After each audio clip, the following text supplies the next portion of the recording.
Welcome back. Well, an exciting weekend of basketball has come and gone. The All-Star Weekend shined a light on Indianapolis. Our friend Derek Schultz joins us tonight for our Unfiltered conversation. Derek, I wanted to have you on because you wrote an op-ed about this, and you feel as though this was a positive light on Indianapolis this weekend. Why so?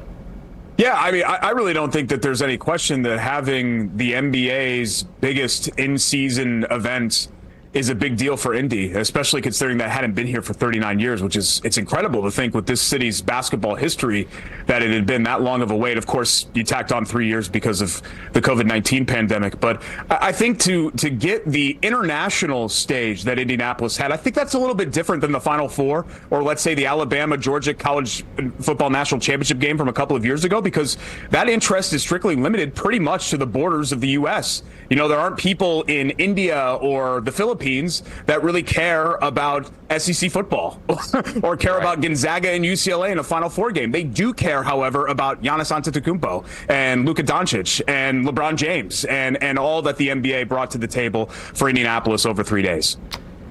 Do you think the weather was a negative impact, though, Derek? I mean, because we have heard a lot of the players specifically call us out on the weather. Yeah, I mean, I would love to sit here and say that, no, I was making snow angels on Capitol Avenue all Friday afternoon. No, of course. Yeah, the weather threw a wrench in the plans. And considering what the weather was the week before and considering what the weather looks like this week, you know, Indy clearly drew the short straw. But that's what happens. It's Indiana in February. I think they made the best of it.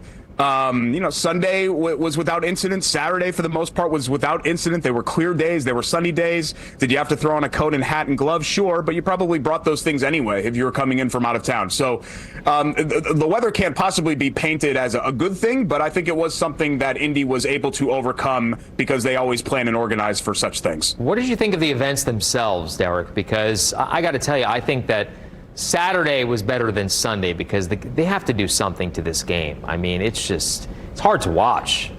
Yeah, the drawback of the NBA All-Star Weekend, Phil, is that arguably the worst event of NBA All-Star Weekend is the NBA All-Star Game. Yeah. And that's not what you want to have. That's supposed to be the main event. Everything else is supposed to be the appetizer. That's supposed to be the main course. I agree with you. The gameplay was so unserious that it was kind of a joke on Sunday night. And I'm not asking it for the Game 7 of the NBA Finals. I'm not asking it for it to even be a regular season game with a division title or a playoff berth on the line. All I'm asking is for, on a 10 scale, for the serious level to be like a 2.5. And it was more like a -5 on Sunday. But that's an NBA problem. That's not an Indy problem. It was just disappointing to see after Adam Silver and Joe Dumars repeatedly said it's going to be more competitive, it's going to be more competitive, to be treated to a very uncompetitive game on Sunday night.